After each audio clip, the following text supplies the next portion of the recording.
और भी शेरो और शेरनियों। तो भाई बहुत से बच्चे इस बात की डिमांड कर रहे थे कि दो डेरिवेशंस जो कि मैग्नेटिज्म चैप्टर से हैं आपकी, जो कि एक तो है स्ट्रेट करंट कैरिंग वायर और एक on the axial line of a current carrying loop. ये बहुत से बच्चे डिमांड कर रहे थे। तो आज के वीडियो में ये दोनों डेरिवेशंस मैं आपको एक्सप्लेन करूंगा। पहली डेरिवेशन से स्टार्ट करते हैं और यहाँ पर मैंने इसका डायग्राम पहले ड्रॉ करके रखा हुआ है। ठीक है, इस वाली डेरिवेशन में बच्चा कंफ्यूज क्यों हो जाता है? क्योंकि इसमें ना बहुत सारे चेंजेस हैं, मतलब बहुत सारी चीजों को रिप्लेस करना है आपको इससे। तो मैं आपको एक ऐसी बात बताऊंगा जिससे कि आप इस डेरिवेशन को एक बार परमानेंटली अपने दिमाग में छाप लेंगे। ठीक है, आपको सारा जो खेल खेलना है वो इस ट्राइंगल के अंदर ही खेलना है। क्लियर? तो चलिए स्टार्ट करते हैं इस डेरिवेशन को।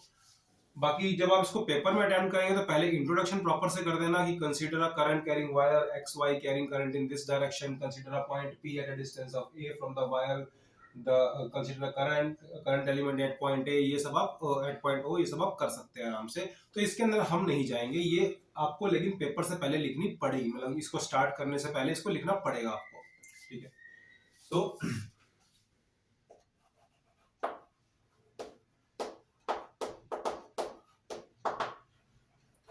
मैग्नेटिक फील्ड एट पी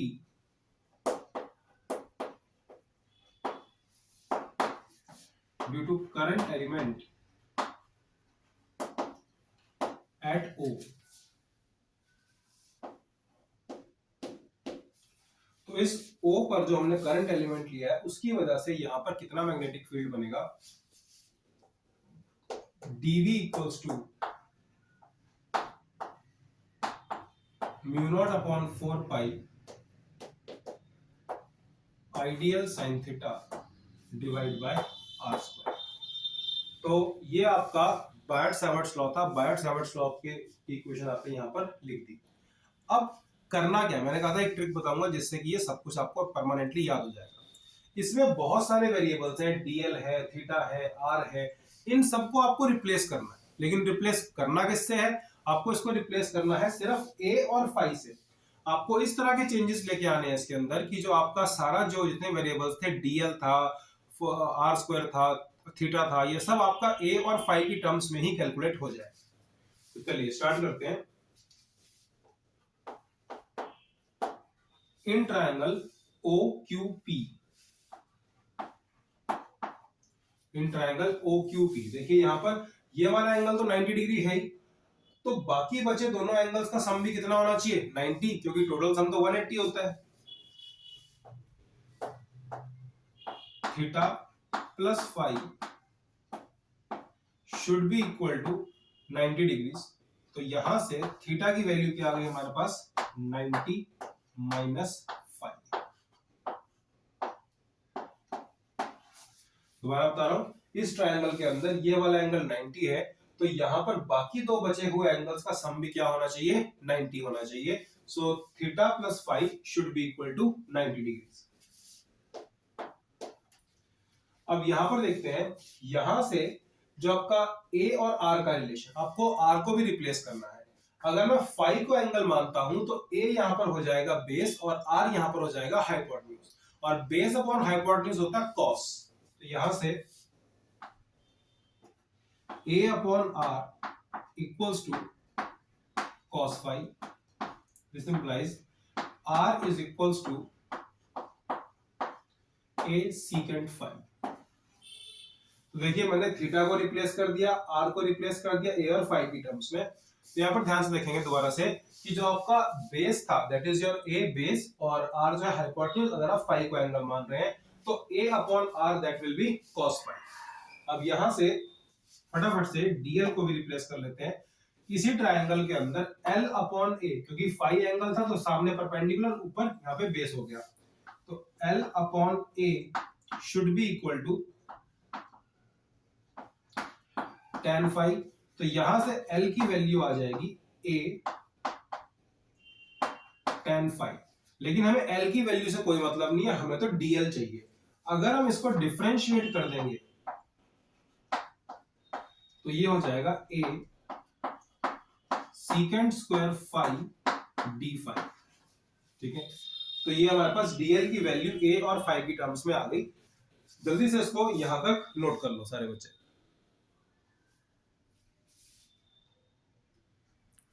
अब ये जितना भी हमने सामान इकट्ठा किया है वो सारा का सारा इस इक्वेशन के अंदर पुट कर देते हैं।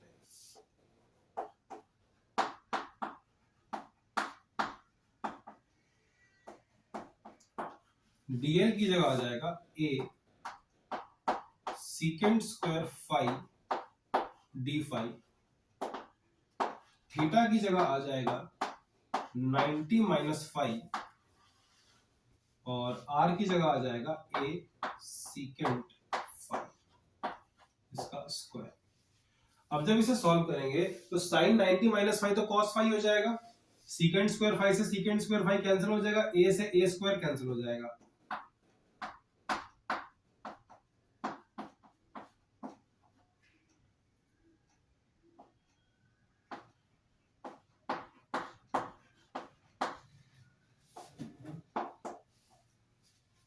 तो यहाँ पर ध्यान से देखिए कि भाई हमने क्या किया, सीकेंड स्क्वायर फाई से सीकेंड स्क्वायर फाई कैंसिल कर दिया, साइन 90 माइनस फाई को कॉस फाई लिख दिया, डी फाई ये कॉपी कर दिया, a से a स्क्वायर कैंसिल होकर एक a यहाँ पर बच गया।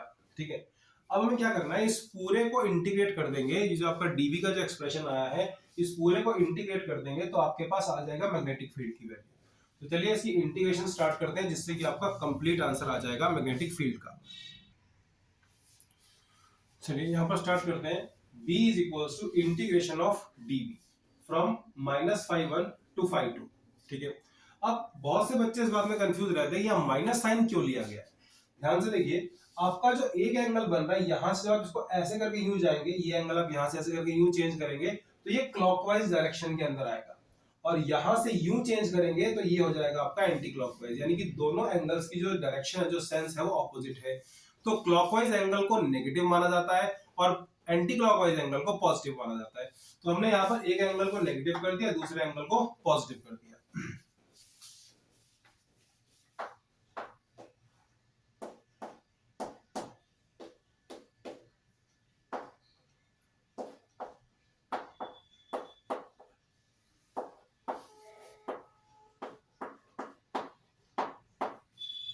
तो ये यहाँ पे mu naught upon 4 pi I by A cos phi D phi हो गया। जो चीजें कांस्टेंट है उसको बाहर कर देंगे।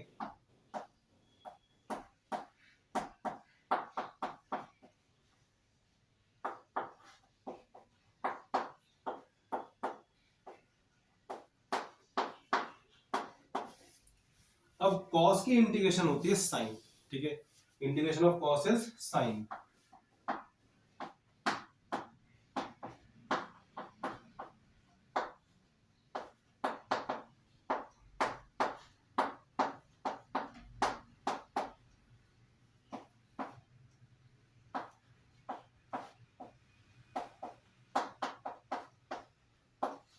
अब इसकी अपर लिमिट पुट कर देंगे और फिर इसकी लोअर लिमिट पुट कर देंगे। ठीक है, तो point is that sine of minus theta जो होता है या साइन ऑफ माइनस एक्स जो होता है वो माइनस साइन एक्स होता है। तो sine of minus phi one क्या हो जाएगा, यहाँ से minus of sine phi one, तो ये पॉजिटिव हो जाएगा। एक माइनस बाहर था, एक माइनस यहां से निकल आएगा।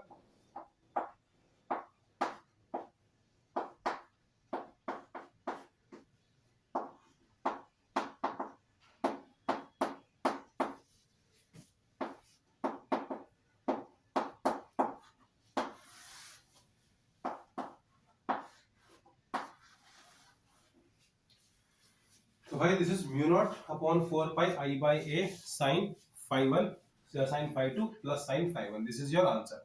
ठीक है, अब वैसे तो इसके स्पेशल केसेस भी हैं बहुत सारे, बट वो इस वीडियो में अभी डिस्कस नहीं करेंगे। अभी सबसे पहले हम इसके बेसिक जो डेरिवेशन थी उसे करेंगे। ठीक है, तो यहाँ तक की डेरिवेशन आप कम से कम भी इसको 3 से 4 बार लिखिए, और जो मैंने बताया है कि सब चीजों को आपको रिप्लेस करना है किससे, ए और फाई से। बस इस चीज को अगर आप ध्यान में रखेंगे तो आपकी पूरी डेरिवेशन बहुत आराम से हो जाएगी। चलिए अब चलते हैं अपनी नेक्स्ट डेरिवेशन की तरफ, that is your magnetic field on the axial line of a current carrying loop. अब इस डेरिवेशन का जो डायग्राम है ना, ये बहुत ज्यादा इंपॉर्टेंट है। ये डायग्राम आपको ढंग से समझना पड़ेगा, तो मैं आपको इसको लाइव पहले बना के दिखाता हूँ। डायग्राम ध्यान से देखेंगे।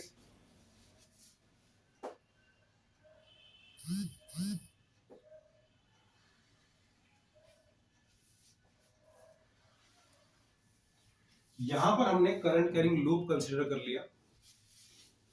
और यहां पर हम एक करंट एलिमेंट भी मान लेंगे।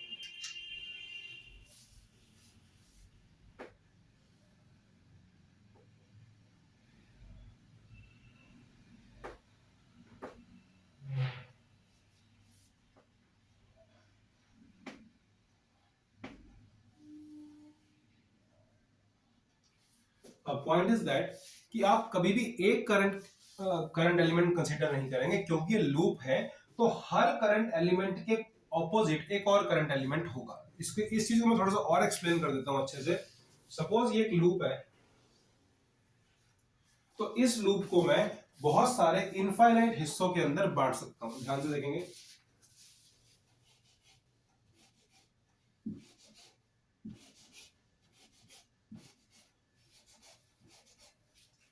तो इस लूप को मैंने बहुत सारे छोटे छोटे हिस्सों के अंदर बांट दिया।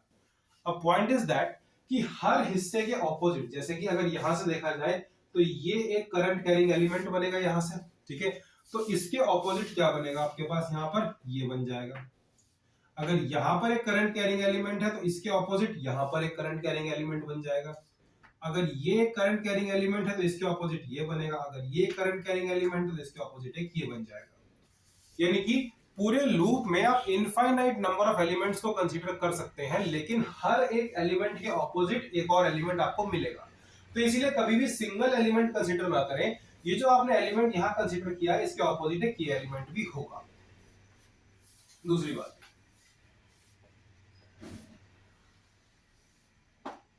लेट अस सपोज आपको इस पॉइंट P पर जो है ना मैग्नेटिक फील्ड निकालना था, तो इस पर जो मैग्नेटिक फील्ड आएगा वो इसकी वजह से होगा और साथ में इसकी वजह से भी होगा।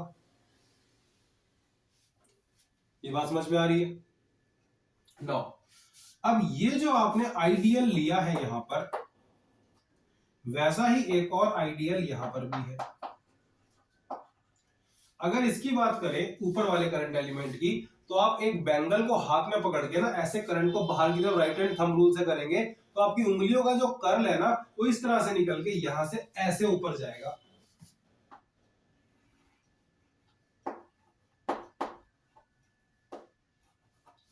और इसी तरीके से अगर आप इसको ऐसे करके रिप्लेस कर देंगे और यहां पर नीचे की तरफ ले आएंगे इसको, तो इसका जो मैग्नेटिक फील्ड होगा वो इस तरीके से ऐसे जाएगा। Now, if this angle is phi, तो ध्यान से देखेंगे इसके दो कंपोनेंट बनेंगे, एक जाएगा ऊपर। अगर ये एंगल फाई है तो हम इस एंगल को भी फाई प्रूव कर सकते हैं बड़े आराम से।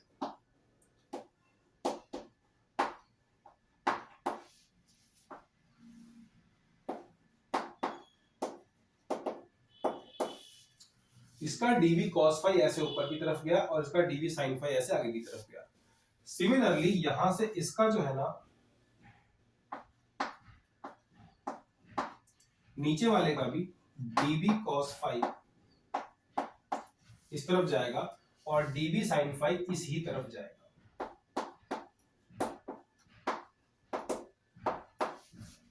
तो जैसा कि मैंने आपको बताया, सबके जो आपके कॉस कंपोनेंट्स थे वो कैंसिल आउट हो जाएंगे, ठीक है। तो यहां से कॉस कंपोनेंट से कॉस कंपोनेंट कैंसिल आउट हो जाएगा, सिर्फ आपका साइन कंपोनेंट बचेगा।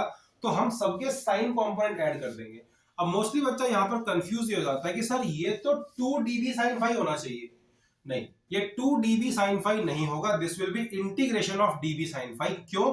क्योंकि जितने भी आपने अलग अलग एलिमेंट्स कंसीडर किए थे, सारे एलिमेंट्स का सिर्फ साइन फाई कंपोनेंट ही ऐड होगा, ठीक है। जितने भी आपने जो यहाँ पर लिए थे कंपोनेंट्स, सबके ऑपोजिट कोई ना कोई था। तो ऐसा नहीं है कि आप सिर्फ इसका और इसका ऐड करेंगे, बाकी सारे एलिमेंट्स जो इस लूप के ऊपर बनेंगे उन सब का जो है ना आप dB sin फाई ऐड करेंगे। और सबका dB sin फाई ऐड करने का मतलब है कि आपको integration of dB sin phi करनी थी, ठीक है। अब थोड़ी सी यहां पर लेबलिंग कर लेते हैं। ये आपका सेंटर हो गया, इस रेडियस को a मान लिया, ये डिस्टेंस आपका x हो गया। तो यहां से r की वैल्यू क्या निकल आएगी, under root of a square plus x square. बहुत ही सिंपल सी बात है, पाइथागोरस थ्योरम यहां पर यूज करेंगे।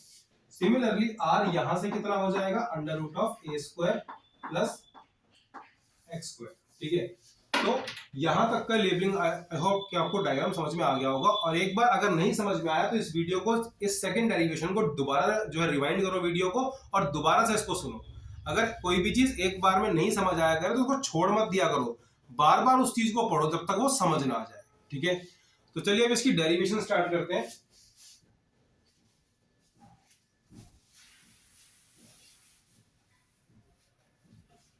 देखिए, तो इस पूरे जितने भी हमने अभी चर्चा करी है इसके ऊपर, उससे आपको एक बात तो समझ में आ गई थी कि भाई जो आपका मैग्नेटिक फील्ड होगा total, that will be integration of dB sin phi।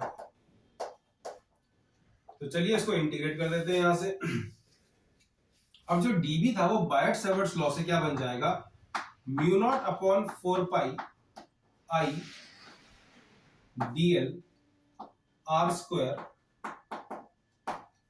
Sign 90 degree sine phi. अब यहां पर भी बहुत से बच्चों को ये बात समझ में नहीं आती कि भाई ये 90 कैसे हुआ। देखिए, अगर आपके पास एक बैंगल, एक जो कड़ा है आपके पास, उसको हाथ में पकड़ लो और उससे एक लाइन ऐसे, एक पेंसिल का जो या जो पेन का जो रिफिल है उसको टच कर लो। मैं करके दिखा देता हूँ, यहाँ पर मुझे कुछ मिलता है तो यहाँ पर तो कोई सर्कल नहीं मिलेगा, मिल गया। So let this be a circular coil. ये कॉइल है और इसकी वजह से ये जो एंगल बनेगा, देखो यहां से ये आपने ये जो एंगल ऐसे करके निकालना था, ध्यान से देखिए, ये कॉइल यहाँ पर ऐसे रखी हुई है, ठीक है, और ये जो यहाँ से इस तरीके से ऐसे करके ये न्यू जाएगा। अब ये जो एंगल होगा, ये वाला एंगल, ये तो हमेशा 90 ही रहेगा। आप इसको ऐसे ऐसे कहीं मर्जी मोड़ लो, ये वाला जो साइड वाला एंगल है ये तो हमेशा 90 ही आएगा। ठीक है, तो भाई ये साइन 90 को हमने 1 कर दिया। अगर फिर भी किसी बच्चे को नहीं समझ में आया, मैं एक बार दोबारा एक्सप्लेन कर देता हूं कैमरा के ऊपर, ध्यान से देखिए। ये आपकी कॉइल थी, यहां से ये ऐसे करके लाइन यू निकल रही थी, तो ये जो एंगल होगा ऐसे, ये वाला जो कॉइल और इसके बीच में यहां पर बन रहा है, जहां पर मेरी फिंगर, ये वाली फिंगर जहां पॉइंट कर रही है, ये वाला एंगल तो हमेशा 90 रहेगा। आप इसको कैसे मर्जी खींच लो। अगर तब भी समझ में नहीं आ रहा तो एक काम करो, आपके दरवाजे पे जो कुंडा लगा हुआ है ना, उसको ध्यान से देखो। मैं एक बार इस चीज को दोबारा एक्सप्लेन कर देता हूँ, जस्ट गिव मी 1 मिनट, मैं इसको एक दोबारा एक्सप्लेन करता हूँ। देखिए, यहां पर आपको एक कुंडा दिखाई दे रहा होगा, ये वाला। तो अगर आप इसको ऐसे ऊपर नीचे मूव करोगे भी, तो इस रॉड और इस कुंडे के बीच में जो एंगल है वो तो 90 रहेगा ना। ये वाला एंगल तो देखो 90 डिग्री ही रहेगा। अब आपको 90 दिख रहा होगा यहाँ पर, दिस कंप्लीट एंगल 90, ये वाला एंगल 90 है। आप इसे ऊपर नीचे कहीं मर्जी घुमा लो, ये वाला एंगल तो 90 ही रहेगा। तो ये थी लाइव डेमोन्स्ट्रेशन जो कि हमने करके देखी। अब हम चलते हैं इसकी डेरिवेशन की तरफ। तो आप यहाँ पर देखिए, ये साइन 90 1 हो जाएगा और साइन फाई क्या होता है,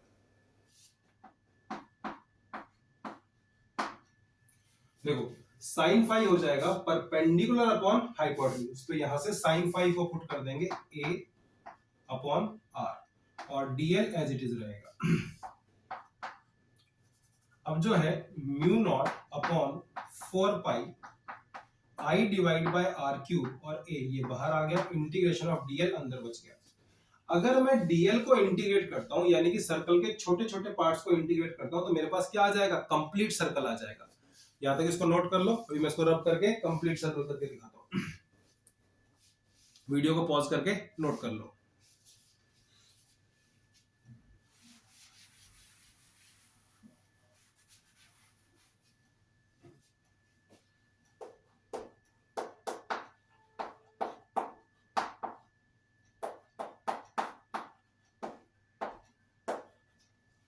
देखिए, जो इंटीग्रेशन ऑफ डीएल था, अगर मैं इंटीग्रेशन ऑफ डीएल करता जाऊंगा तो पूरा सर्कल की लेंथ आ जाएगी मेरे पास, और पूरे सर्कल की लेंथ होती है 2 पाई इंटू रेडियस। रेडियस यहाँ पर क्या है, a। तो यहाँ से b की वैल्यू क्या आ जाएगी, mu naught upon 4 pi 2 pi a square into I divide by R cube. अब यहां से 2 पाई से ये कैंसिल हो जाएगा, यहां पर 2 बचेगा, और i इंटू में a square divide by r की वैल्यू अगर पुट कर देंगे तो ये हो जाएगा a square plus X square raise to power 3/2। अब ये तो आपके पास सिंगल कॉइल के लिए था। अगर यहाँ पे n नंबर ऑफ टर्न्स होते इस कॉइल में तो b की वैल्यू कितनी आ जाती?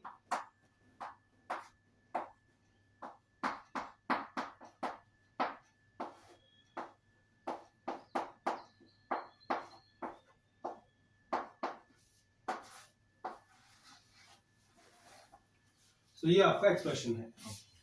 अब इसके बहुत सारे स्पेशल केसेस भी हैं, वो अभी हम इस वीडियो में डिस्कस नहीं करेंगे। फिलहाल के लिए मैं आपको एक आइडिया दे देता हूँ, क्योंकि ये बोर्ड से रिलेटेड वीडियो है। तो यहाँ पर एक स्पेशल केस पूछा जाता है कि अगर x की वैल्यू को a के इक्वल कर दिया जाए, तो सारे बच्चे इसको अपने आप करके देखेंगे। यहाँ पर x को a के इक्वल डाल देंगे और देखो क्या आंसर आता है। ठीक है, सो आई होप कि आपको ये वीडियो पसंद आया होगा। और भी जो आपके डाउट्स हैं, जो आप डेरिवेशंस चाहते हैं, मुझे कमेंट सेक्शन में करके बताएं, मैं उन पर भी जल्दी ही वीडियो बनाने की पूरी कोशिश करूंगा।